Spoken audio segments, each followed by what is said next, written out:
Welcome, everyone. It's great to be back at the KoreChain Webinar. It's Oscar Joffrey.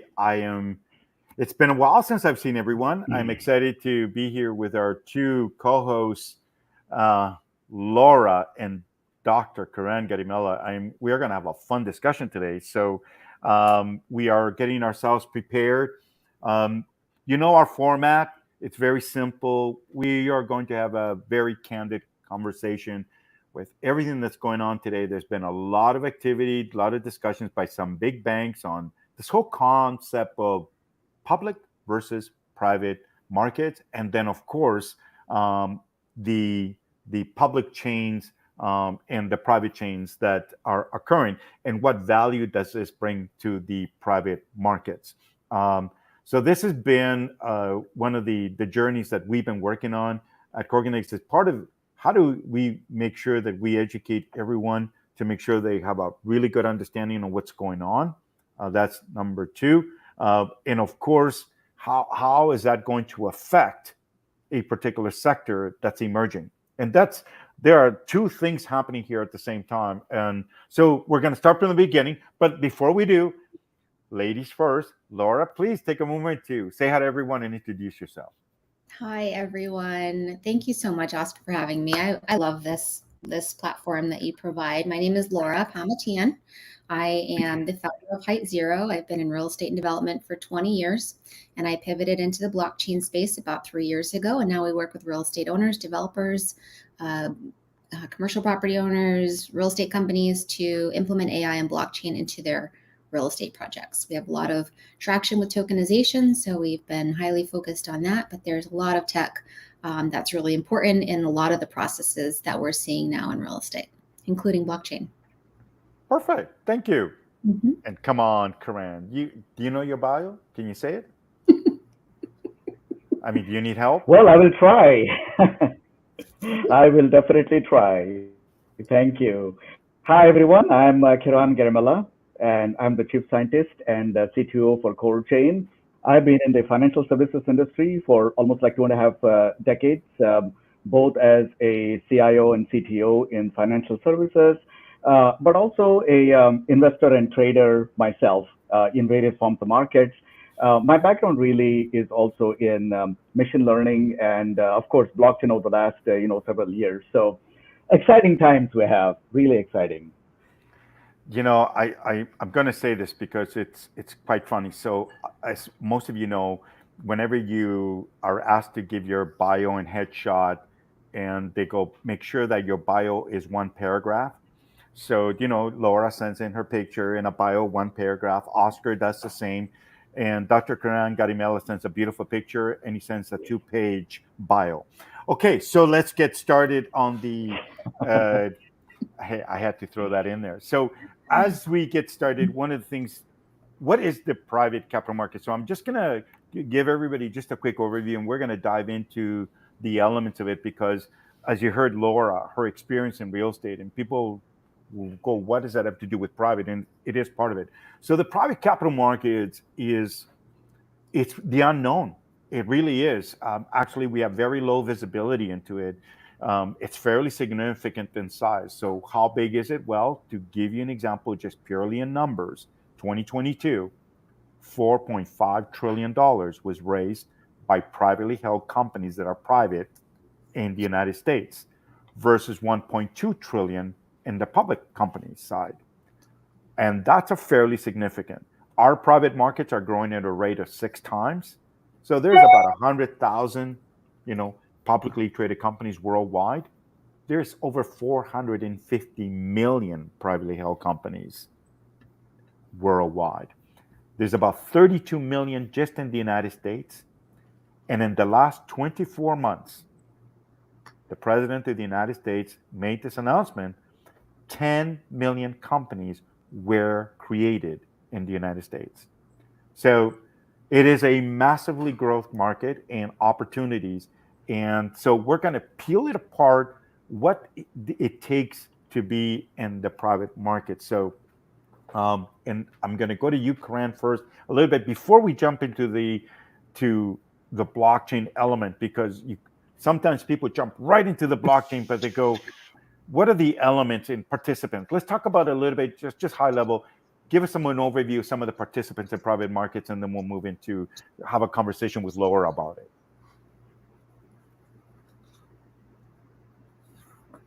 Did I stun him? He's not. Karan, are you there? No, I'm here. I'm here. Can you all hear me? We can hear you. Yes, I'm here. I'm here. Clearly, he didn't get the question. Excellent. So, All right. Sorry, it's a little choppy for me here. how can Florida be choppy on a day like this?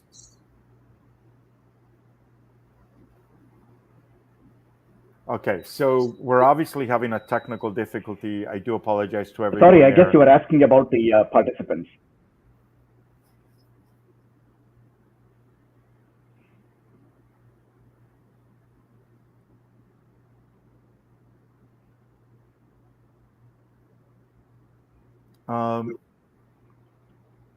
Okay, so Laura, we're going to have the conversation between you and I, because otherwise we have a ghost that I don't know. I've been in so many calls with technical people, and 99% of the time they always have a technical issue. Have you seen that? Seriously, I don't even know why they call them CTOs and chief scientists. I just call them crazy people because they never seem to get the internet to work. See, I call it the way it is. It is that. Well, it is, right? I mean, seriously, we're in the 21st century and the internet doesn't work in Tampa, Florida. Seriously. Now, if you were in Nepal, I could understand there's a delay.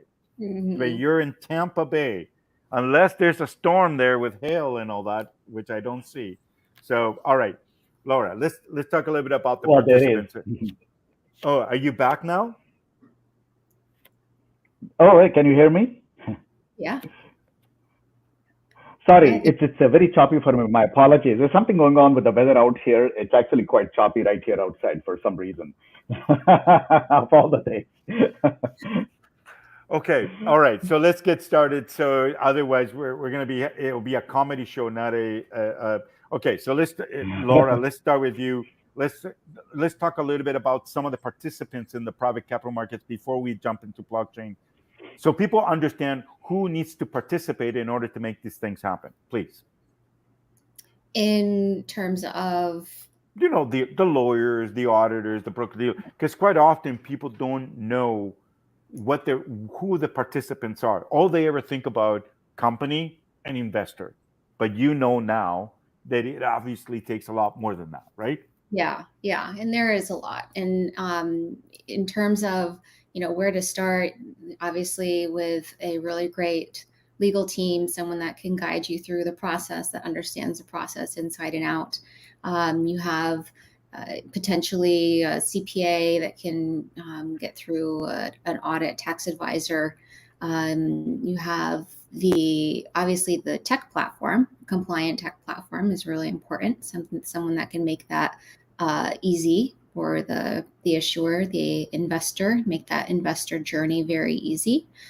Broker dealer, you have the marketing team, right? If you're going to do an offering, you have the investor acquisition team, you have escrow, there's payment rails that are involved, secondary market access, trading, ATS. There's a lot of different, obviously a lot of steps that come into play when a lot of pieces, right? A lot of pieces, yeah. Yeah. And because you've been working in real estate, you mentioned a couple decades already, you haven't even brought up the other components that are just specific to real estate, like the sponsor or a valuation provider, right? Or the land titles. Do you know what I mean? It's, I think the reason why I wanted to kind of broaden this discussion here is because sometimes we make it so simple to tell people, oh, private capital markets, blockchain, and people go, oh, it's got to be simple. But and here's the trap that people get into. If you don't truly understand the entire component of private markets, you can't understand where the value prop is or what is needed in order to truly transact in there. So you hit on all the right ones. You're right. It's the lawyers, the auditors, broker dealers, but there's others as well. I don't know if you're aware of this, but this is really important. Insurance is now playing a role in the private markets. And it has an impact on a company. Maybe not when a company's a startup, but when they're a little bit bigger, they want insurance and coverage. And so, how does that play in? Banks, payment rails, gateways, processors. And I know, and people go, Jesus, you're rounding Yeah. off everything. That's right. It's everything that is needed. Right, Karan? Are you able to connect? Uh, no, absolutely. After I heard most of that part, and the radical shift has been really, blockchain got started where everybody can anything. We have to be, have much more protection with regulated parties and so on. So that's been a sea change. Yeah, it has it, but I often feel that the problems that happen in the private markets is because people didn't realize they needed this. So I've had a lot of really interesting conversations with Laura in the Yeah. last few months, and I've seen her go from I went to Disney World because I'm going to pick on Florida, and all I saw was the gate, and that's all I needed. And then you open the door and you go, "Oh my God, I didn't realize there was, this theme and that theme, and it's all interconnected. I didn't know, I didn't know, I didn't know." And then when you walk out of there, you have a real grasp of, how it all comes together. And then at that moment, you realize, wow, we're just scratching the surface what the private market is. And I think this is probably the most important thing that I hope people truly understand, that the private markets isn't about a company wanting to raise capital and an investor wanting to invest and a technology provider that makes it happen. There's all these other participants all the way through all this process that need to make it happen. But there's one we all forgot. Guess which one it is, Laura? Which one do you think we forgot? If you don't know, it's okay. But we forgot one big one, an important one. In the Private markets. Private markets. Come on, guys. One. Come on. One. No. the blockchain. Nope. No. No. No. That's it. We're going to that. Yeah. The regulators. The regulation. In light of everything that's going Yes. on in the private market, can we all agree on that there's something that everybody else overlooked was the regulators, right? With Yeah. everything that's going on, the regulators. See, Almost always. Yeah. Hmm. well, not almost always, in every single case so Yeah. far, it was the regulators. So see, here's a market. It's all that, and by forgetting one piece, it crumbles and it destroys it all. So people go, then blockchain is bad. It's not. Laura posted something on Facebook today, which was really cool, and I'll start it off, and you can continue it. And you said blockchain is not cryptocurrency, and continue. Yeah, and tokenization isn't cryptocurrency. NFTs aren't cryptocurrency. Security tokens aren't cryptocurrency. Security token offerings aren't cryptocurrency. I also mentioned that not all security tokens are tokenized securities. So yeah, there is a lot in that list to learn and to be able to differentiate. But the most important thing you said, that blockchain is none of those things that are being, it's sort of like blaming a product because it was built to do this, but you can't blame the product itself, right? Blockchain as a technology is good. There's nothing wrong with it. But just like any technology, it can be built for good and can be built for bad. I am not here, or neither any of us are here to critique anybody else about how they perform their businesses. We do know that because of what happened, they know they overlooked this part, and I'm sure they will not do that again. But that's how important it is to understand. See, we by peeling away what something is, and you keep asking, what else? What else did we forget? What else is in there? What else is in there? Just to make everybody understand how many components there is to the private markets. there is 175 different things that a company can have. And that could be on a vertical, like in real estate, you had two or three, could be in medtech, this, that, marijuana, cannabis could be another, alcohol could be another. There's all these different things, and not everybody's going to use them all, but there's that many things you need to consider in creating something for the private markets when you're going to use a powerful technology that is what? Immutable. Immutability is powerful, but that immutability can be very dangerous because you don't get to go back and edit it, right? It's very dangerous that way. So, Karan, are you able to join us yet in that wonderful weather in Tampa Bay? I don't know. I'll try. I can hear Yeah. you. Oh, good. Well, good. You know, Laura and I needed someone to sit back while we're having coffee and just enjoying the sip. That's right. Okay. So, look, Karan, I mean, with your years of experience at G, just get, I mean, I'm trying to put both of you in the spot a little bit on the private markets from your own experience. And Laura, think about this as well. Based on your 20 years in real estate, what comes to mind that you saw the issues? Forget about blockchain for a moment. Where were the inefficiencies that you saw? And Karan, you know, why don't you start us off where you see the we've talked about the participants in the private market. Where's the inefficiencies in the private markets? Oh God, in the private markets, it is so fragmented. It takes weeks to do a transaction in the private markets that it would take seconds in the public markets. It's a complete lack of infrastructure. That's the key problem in the private markets. And but when you say fragmented, what exactly is fragmented that is causing that, you know, instant in the public markets? Because some would say the public markets are fragmented. I mean, the broker dealers over here in LA, the others over there in Singapore. Why is that more not fragmented than the privates? There is no common infrastructure that exists in the public markets that doesn't exist in the private markets, right? On the public markets, everybody is sitting on one common underlying infrastructure. It is internet based. They have protocols. They have, large IT budgets. They have a lot of money. They can all be connected to that one. Now you look at the private markets, smaller players, they don't have the wherewithal to have that infrastructure.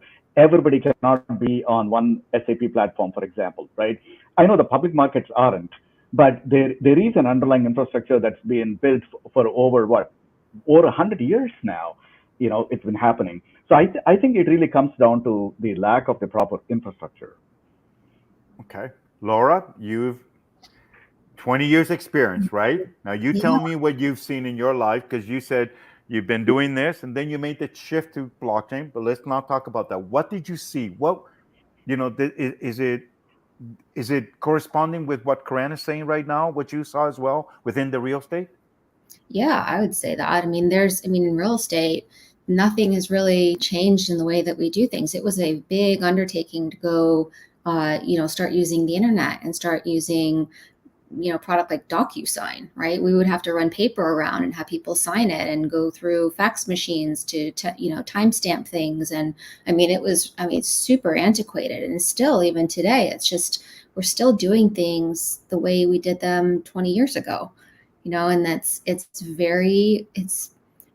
inefficient. It, wastes time, resources, money.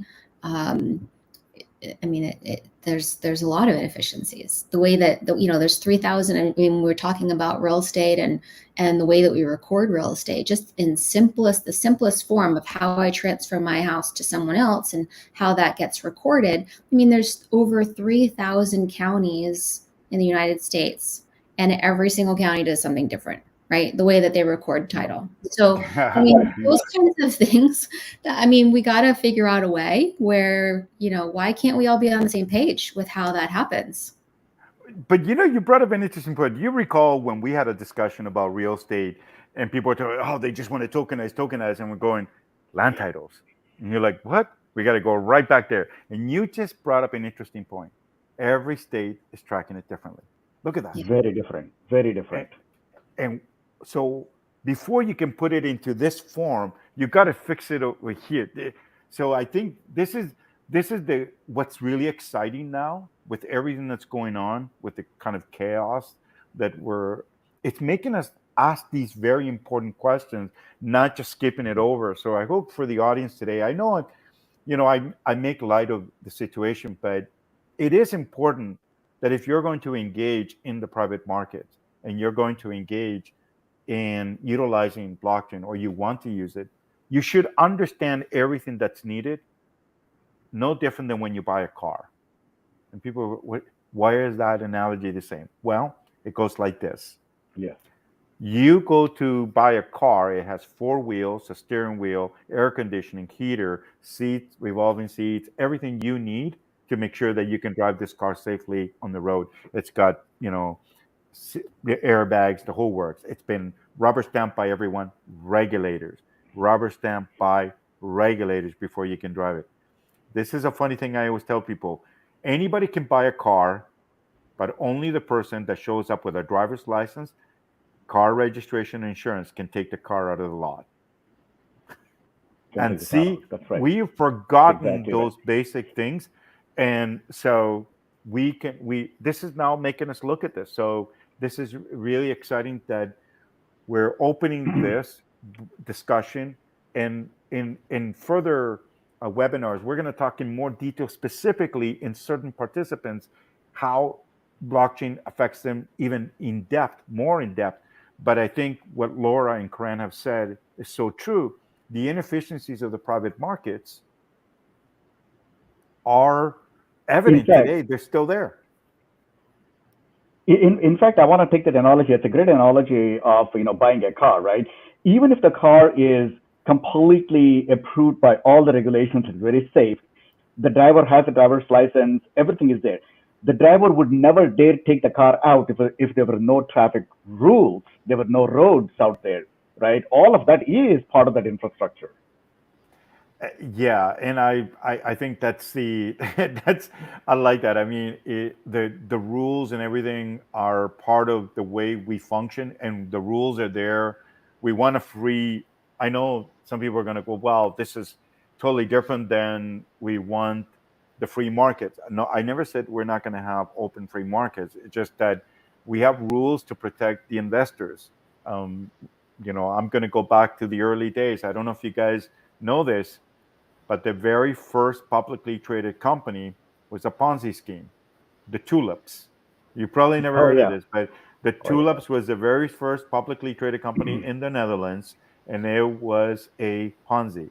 At that time, they didn't have a name for it, that term, but it was it blew up. The very first. So there it goes to show you the very first company ever, it blew up within years. And why? Because it just kept, and what have we learned? Well, we created safety nets not to make it happen. Then over the years, we've had other things like Enron, and we've had like Briex and Sino Forest, where the trees are missing, the gold never showed up, or the oil.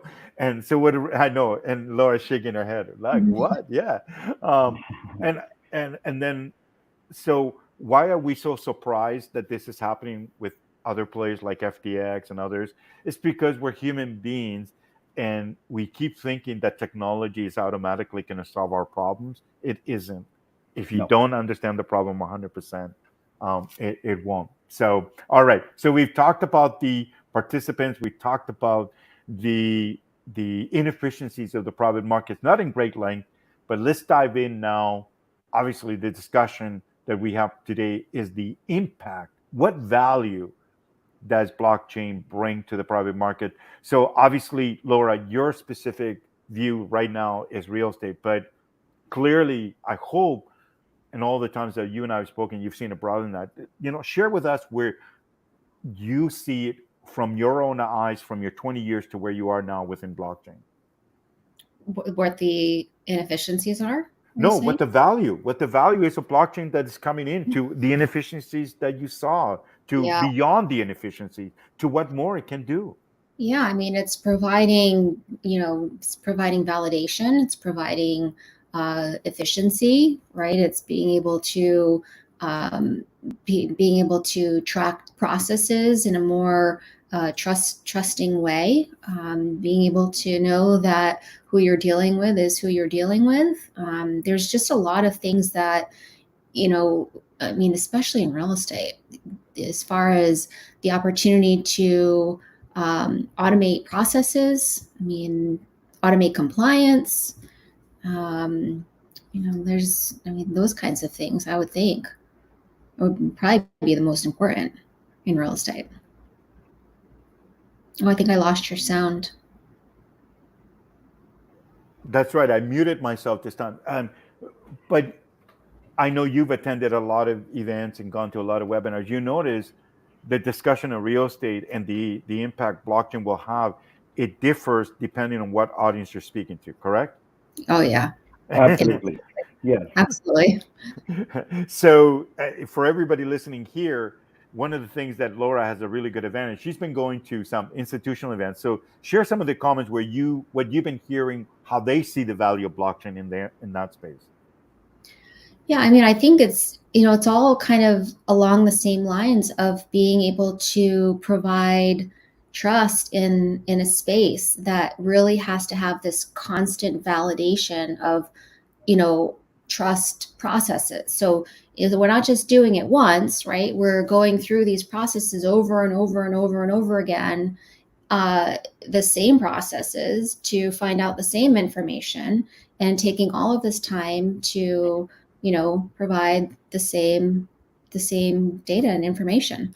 So blockchain is helping to make that more efficient so that you don't have to continue to go back and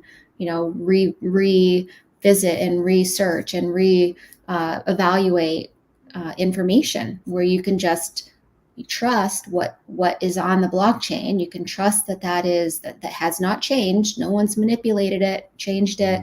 No one's made any edits to it or anything like that. So you can move forward rather than having to constantly go back and do the same thing over and over. Yeah.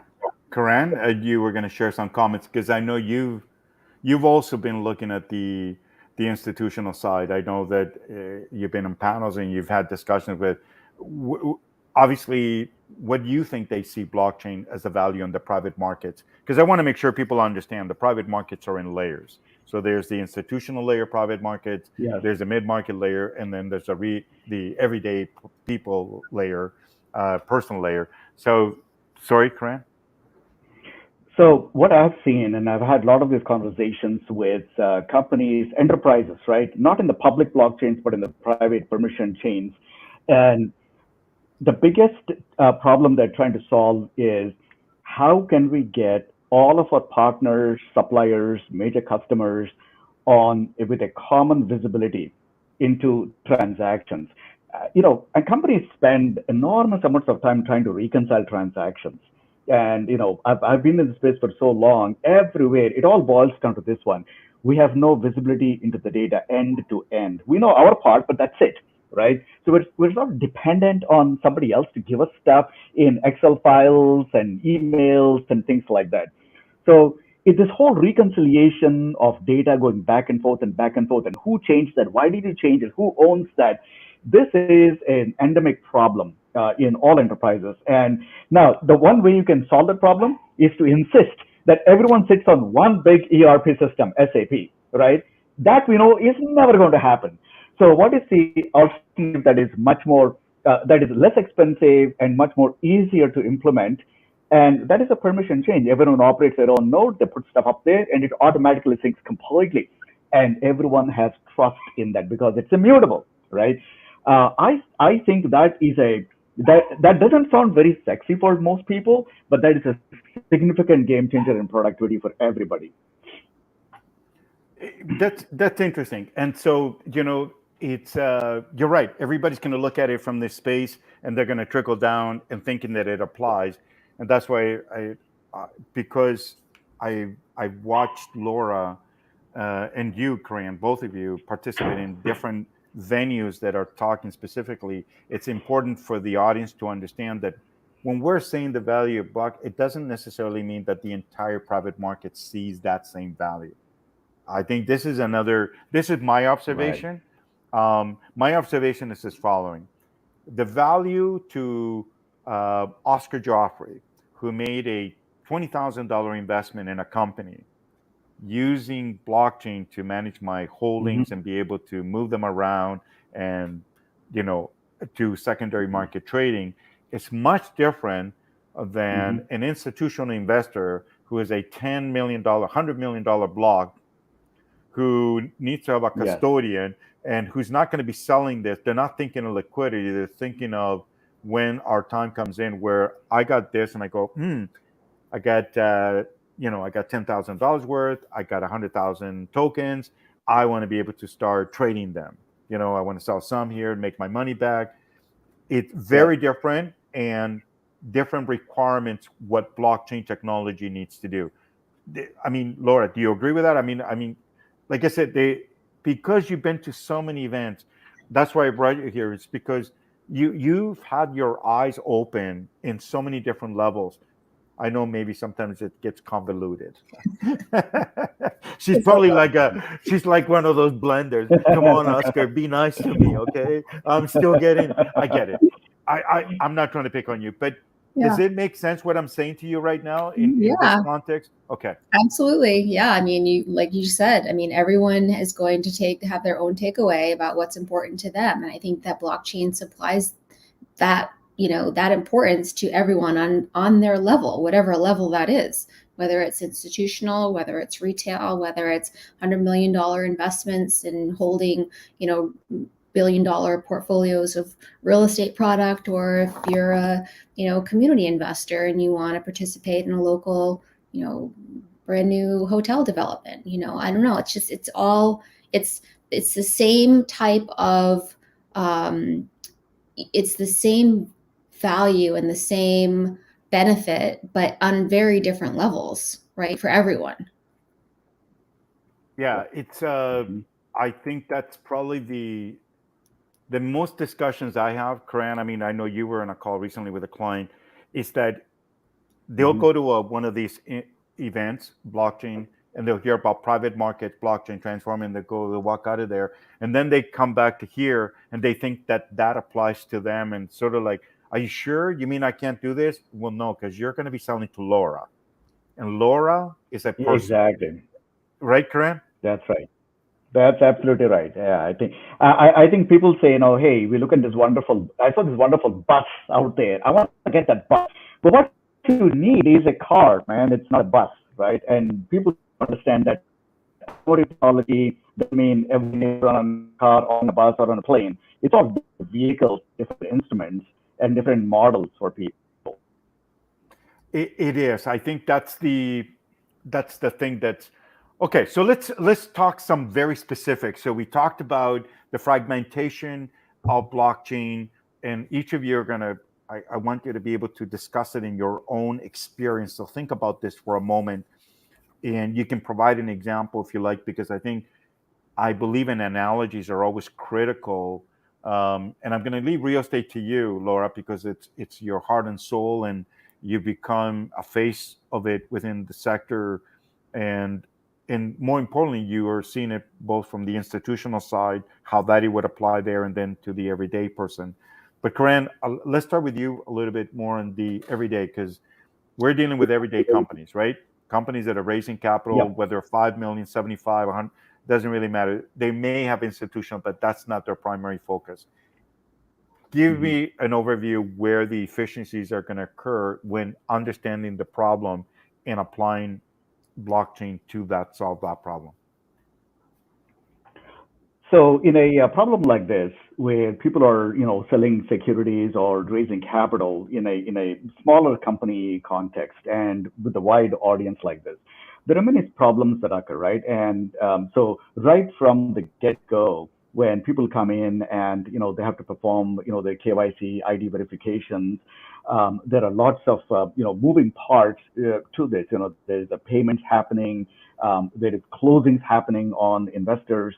And there are different stages in which the capital raise is going to go on, and all of this, there are multiple parties here, right? I mean, there are the KYC ID verification providers, you've got the payment processors, you've got the broker dealers, you've got compliance activities going on, you have the bad actor checks going on, and all of this is happening at the same time, and then there's a transfer agent involved finally. So we can see that every transaction is hopping through multiple layers and multiple people at every point in time.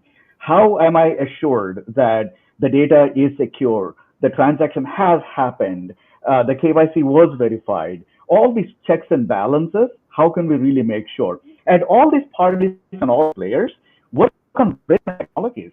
None of them are on the same platform, none of them are using the same mechanisms all the time. So, the websites are different, the systems are different. So what will bring all of these parties to one common infrastructure, right? And that is kind of where I see, a lot of the efficiencies, blockchain. And we didn't even talk about secondary markets. I mean, the whole secondary trade.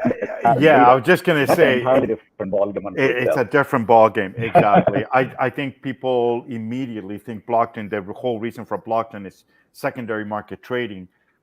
You just spent a few minutes just describing the everyday problems, processing documents, we're doing verification of people, verifying if they own the ownership.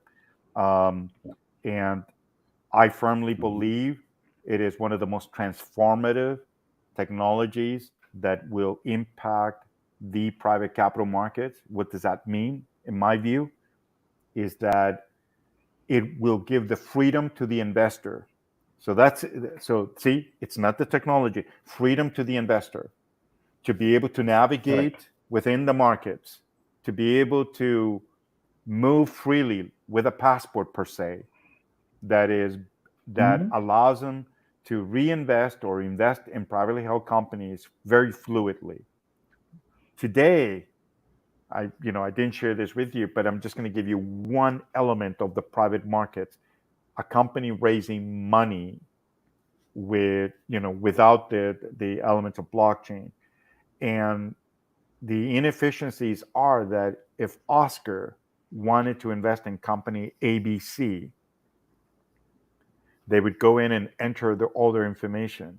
Oscar then wants to invest in company 1, 2, 3. He has to go through that all over again. And if he finds another company, again and again and again and again.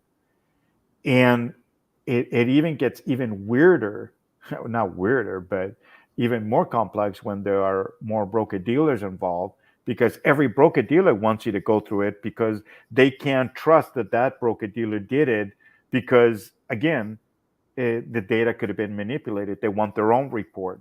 That immutability is that. So there are the inefficiencies that everyone talks about that are going to be seen or heard. Whoo, that was a good, nice bing. It's going to be done, being felt and appreciated, not at the beginning. I know everyone's going to be like, what are you talking about, Oscar? In the private markets, 99% of people, nobody will see what the value is of blockchain right away. You won't see it until you got to do something with it. So it's sort of like anything in life. You don't realize, no matter how many times Laura told you, you should have done that. You should have tokenized it. You should have put it there. You wouldn't have this problem. They wouldn't, Laura, I'm going to keep doing it the good old way. And then somebody sells your house while you went away to Florida. And people are laughing. That's right. Laura, when was it? A couple of weeks ago we were talking. This happened. It happened in the city I'm in. A couple went away for a few months out of the country, and someone sold their home. Okay?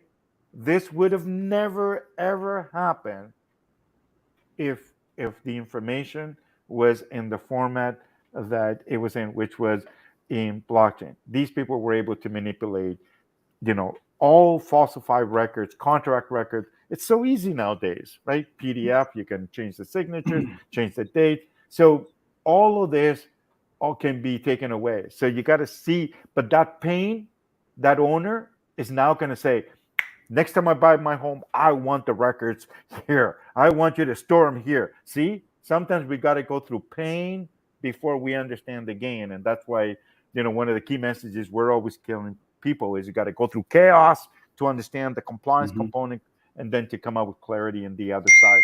So, whoa. Sorry. Oh, no, I don't. No, it's okay. It's The other muted. day, I had the alarm going off. Bing, bing, bing. Oh, my. In the environment. Okay, so now that obviously you've heard our view and Korean, Laura, just kind of again from your experience, give us some examples where you believe things are going to happen for efficiencies. But and then for the both of you, as you're answering that, I want you to think about Laura as well to continue, and Korean. What more can be done because we are making that more efficient? What more can be done with it that could even add some excitement to it that wasn't available in the past because we didn't have the technology to do it? The floor Yeah. is yours. um, and you mean like in terms of the just like how it's making things better and how people are there, like you said, they're not really going to appreciate that until it benefits them personally. Well, it won't, right? But Yeah. I mean, when you look at it and you see blockchain and you're talking to people, tell me some of the things that you're letting them know. Well, I mean, what are we telling people now in real estate where the value is? When forget about them going after institutional side, but everyday retail investor, where's the value going to be for them as a company and them as the investors and everybody else when we're using blockchain to manage all this? Yeah, I think that one thing that we're seeing more of right now is the ability to promote social cause in real estate development, and being able to have these large, developers that are building. I mean, it could be whole campuses of product. It could be, they're building maybe a really beautiful hotel property or something, right?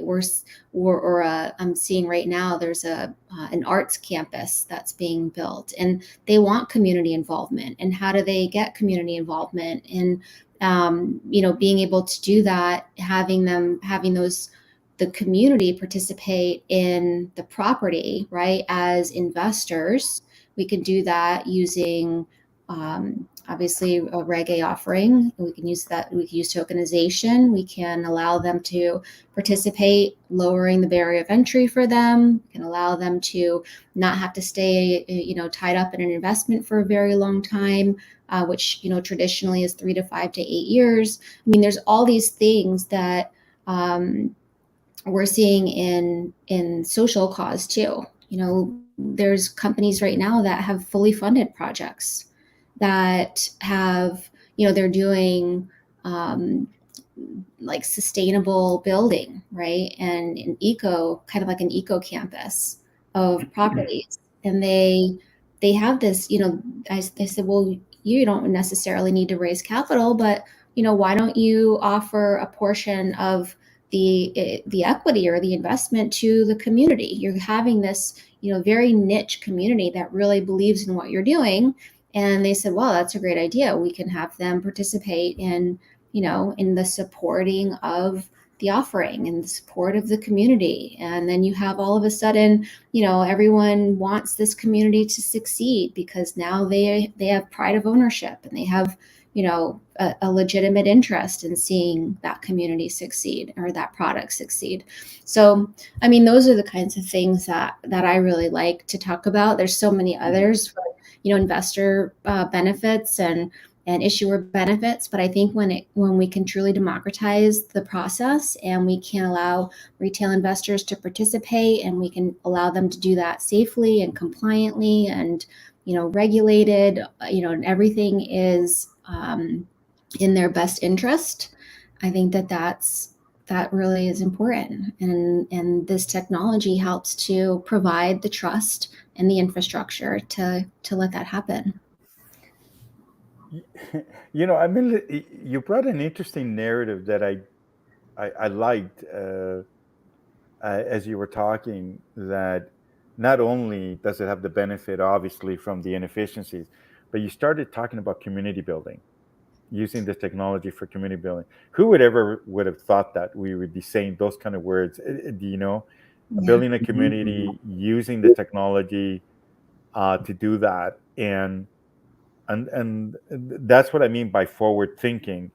You're not just using it for the basic element, you're also recognizing that it could have an additional benefit where it becomes a win-win for the community. Karan and I are working on some projects on carbon tax credits, and and for those who are listening in, carbon tax credits usually are being, things that countries trade back and forth, but everyday people are now counting their carbon footprint. Yes. And right, Karan, and there's a technology that will track it at the Mhm. everyday level, and be able to track that and put it in immutable form on blockchain, to build a community of trust that, hey, you know what, Laura, wow, it's amazing what you did. You're right. You reduced your, carbon footprint by, recycling properly. Do you know what I mean? That's see the micro level that we've now reached. Oscar, what is really exciting? I mean, you talked about carbon credits, and today, all of these private markets today, not just the capital markets, just private markets in general, they are in the dark. Why? Because the infrastructure doesn't work. Okay. So just like sometimes, the things that you take for granted, like a conference call or a webinar, something doesn't work, and it kind of leaves people in the dark, right? But carbon credits are a classic example. Today, you can buy airline tickets, and they will actually tell you on the site, like on Expedia, what is your carbon footprint, and would you like to contribute something to reduce your carbon footprint, right? It's amazing. So from my perspective, there are so many exciting innovations that, I see this all the time when we have conversations with people, they want to, tokenize or securitize various types of portfolios, risks, various types of commodities, for example, or carbon credits. It's amazing. And what is great about the private markets is that it gives all the participants so much flexibility in creating all innovative models today, and have the Main Street USA, the Main Street people actually participate in that one. I can tell you how exciting this is because I've been in public markets all the time. And when I come to the alt-fi alternative investments, I say, oh my gosh, there's so much out there. I cannot afford this multi-million dollar paintings, but this is awesome. I can go today and buy a fraction of that NFT on a regulated security basis, right? How exciting is that? It's Well, not, but that's yeah, the same point in real estate, right? That's what Laura has yeah, been. yeah. That community build gets to participate in a $300 million project where before they could just sit in the sideline. Look at that! Wow!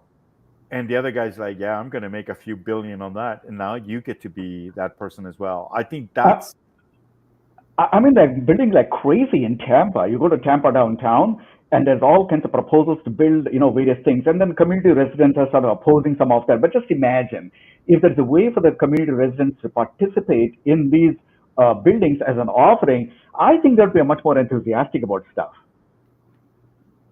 Yeah, I agree. And I think that there's all kinds of incentives for developers, tax incentives and benefits that the counties and the cities are offering, and the states and the government, and all of these incentives for them to provide affordable housing or certain types of housing, and et cetera. But I think that this would be a really great opportunity for them to implement a portion of their offering to retail investors, right? And allowing the Yeah, community to participate. ab- absolutely. In all of these wonderful offerings, the common person doesn't get to participate. All they can do is go and protest or go and vote a yay or nay. That's it, right? But imagine if they have the skin in the game. They can shape these things much better. Yeah. yeah. I think this is I didn't. Laura, you put us in a loop that you caught me by surprise. Seriously, I think that's good. But that's what I mean. This is part of the exploration. You got to be able to explore everything out of it, because all the norms are out the door. the way we run our businesses after COVID. We don't all need to be in an office, right? That's number one. Number two, we we we we need to understand the use of technology and how to use it correctly. And when you put it that posting earlier this morning, you were telling people stop calling this. They're not the same. You shouldn't punish this because of what's going on over there. And we need to do more of that. More people need to do that. And this is part of the unveiling we're doing here. We're talking to people about the private markets. The private markets are where 200 and plus participants play in order to help companies be able to transact and to be able to help them transact with investors. And the impact blockchain technology can have is profound. But in order to fix the problem, the inefficiencies that Laura described, that Karan described, and there's just two. Depending who you speak to, they can even go deeper. It's like when you go to an office, they go, "How come you got 35 people doing? What do they do?" Well, when you finish signing that deal, they're the ones that have to do all the work. Yes, exactly. um, Exactly. and you go, "Wait a minute.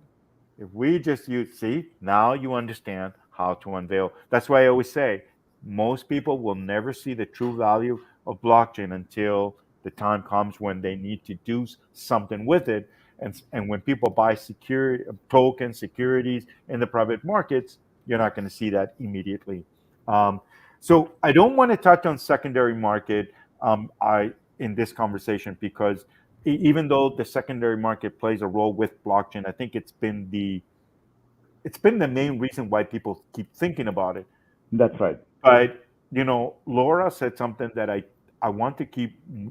I want to spend a little bit more time on it. We only got about 6 minutes before we got to clock off today. But Laura, where did that? I mean, you and I have been talking for a while. Where did the emergence of the community come for you when you started talking about blockchain and real estate? Where did that emerge? Was it when you were attending the events as you're talking to the sponsors, or was it because the audience themselves were telling you we want to be part of this, but we want to get more involved? How did that emerge for you?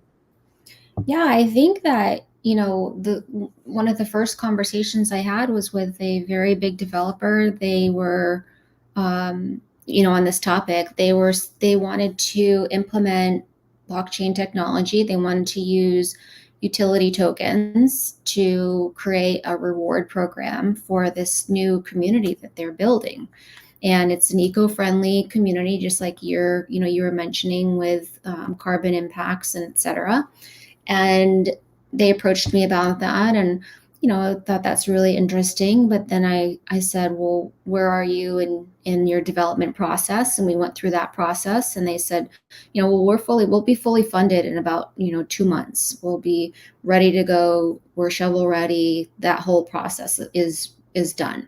And I said, okay, well, how? And I thought to myself, well, how do you how can we encourage community involvement, because this is a brand new build, right? It's a new development in a new community, and I just thought that would be a good way. And I think that the idea of being able to participate, having the community participate in the local real estate market and in the support of their local, the success of their local businesses and their local real estate projects is important. And we also had a conversation with another company that were putting in CVS pharmacies, and they wanted to be able to do that with community involvement too. I mean, they don't necessarily need funding to build out their projects, but the idea is to have this coming together around, this is the product I want to support. I believe in that because I'm benefiting from it, right? I'm seeing, I don't know. I mean, that's kind of where it came from. I kind of got long-winded, but yes. No. Look, it's important because it wasn't there before. You would agree with that, right? Yeah. It wasn't part of your. It was Oscar. It was about liquidity. People want tokenization for liquidity, but you're starting to see that there are other values because what if the liquidity is not there? So, Right. right? Yeah, and we've been saying that too, exactly that, is that this isn't necessarily about liquidity in real estate, because yes, it's a very illiquid market, and yes, there's reasons that the capital has been tied up and is tied up, right, with investment. And investors don't necessarily want to get out of really good deals. They want to continue to collect dividends, et cetera. But being able to give them access to a secondary market, I think that's really what the benefit is just for them to be able to have access, that if they do need to exit for whatever reason, or they want to move their money for whatever reason, give them the control to do so, right? That's in their best interest. So it's not necessarily about liquidity, and I keep rethinking this, that it's more about giving your investors options and allowing them to make their own decisions with their own money. And if they have access to a secondary market, that gives them a better opportunity than if they didn't. I like that, and I'm glad. I'm happy to hear that. Um, and so with David Wield, the father of the Jobs Act, he'd love to hear this, because we need to keep evolving, and more importantly, keeping things in context with it's not about the shiny light. It's about trying to let's not lose focus on what we're trying to do here. The private markets are massive. What are we trying to do? Be transformative. We're trying to understand there is a problem. How do we fix it? How can this technology fix it? Is this the only technology to fix it? The answer is no. Is it just going to be one? The answer is no. No. And there's going to be multiple ones. Why? Because they're going to look at the problem in a very different way. Laura just described a different instance that, how'd you build a product only to do this? And all of a sudden Laura comes in, well, we want to build a community now. Oh, why would you want to do that? Right? So that's what's exciting about both the private markets and blockchain, is that you're going to be able to do more, in my view. And it sounds like you guys are sharing that as well, because Absolutely. we're going to be able to be relieving areas that we don't have to worry, and then put those efforts somewhere else. I mean, Corinne, you've seen this, share some of your comments before we close off. Oh, absolutely. What is, for me, specifically and particularly exciting is the number of asset classes and new asset classes, derivatives, and complex models out there that people are talking. Generally, we are in conversations with many of these people, right? And they want to do some innovative things that were absolutely not possible before. Could they have done this completely privately, like in the old days? Sure, but they want broad participation with large communities, right? There are people who are into various hobbies and collectibles, and they have specific areas of interest. And if you build communities around that, that is going to be a much, much more powerful, right? And for many of these people, the nature of the secondary markets is not going to be the same as in the public markets. The public markets are very high frequency trading. No one knows who's buying, who is selling. The CEO doesn't know who their shareholders are. But that's not the same thing with the private markets. That, Oscar, is where I see some really exciting things happening going forward. Yeah, and obviously the more people we have these discussions with, that is just going to get opened up further. But more importantly, I hope for everybody that came today, we are in the early stages of discussion. In no way have we unveiled it all. I think the early start that we got, everybody went all in, and we're happy everybody did that, because we all learned a lot. We're moving into a different phase in the private markets. The private markets is moving into the phase of, we need to understand that there is one major piece that we need to now put on top of everything we say and think about when we talk about the private market and blockchain, and that is securities regulators or Absolutely. regulators. That needs to be now part of the narrative right on top, because if not, all the work, everything you do will unravel, and then when it unravels, it will hurt individuals, because they trusted that this would be, an opportunity that they could, materialize with a good investment, but as it turns out, it doesn't. And then of course we don't want that, because we don't want people saying that it's because of blockchain that it failed, and that's why Laura. That's why I love your posting so much. I really do. You got to. By the way, you got to put that on LinkedIn. And I know Sean at which is the co-founder of CrowdPoint, which is a dear friend of ours and partner and fellow gladiator here in our company. We share that similarity. We've been convoluting this so long that it's going to take a lot of us to kind of keep pushing it out there regularly. Laura, Yes. Corinne, Oscar, Sean, everybody putting it out there saying, you know what? This is not this. This is not this. Just look at this and look at it. And I think that's what we want to achieve. So, Laura, thank you for letting me take over today because I put it, that's right. Thank you for that. I really appreciate it. Karan, it was good seeing you again. Hopefully, Florida will invest in a better grid so you could have better internet. For everyone else, thank you so much for sharing your time with us today. And if there's one takeaway, as I said, putting regulators on top. Number two, the discussion is just beginning. Number three, our sector is only 11 years old. And that's nothing compared to, so we have a lot of learning to be done. We can learn a lot from historical to make it better. But I think we have a lot of people out there that have a great goal in mind to change things. So until our next time, where you will see Corinne and Laura leading us off with our great speakers, thank you so much for your time today. Looking forward to seeing you again. Thank you for inviting me to be part of the webinar today. Laura, Corinne, I'll see you again soon.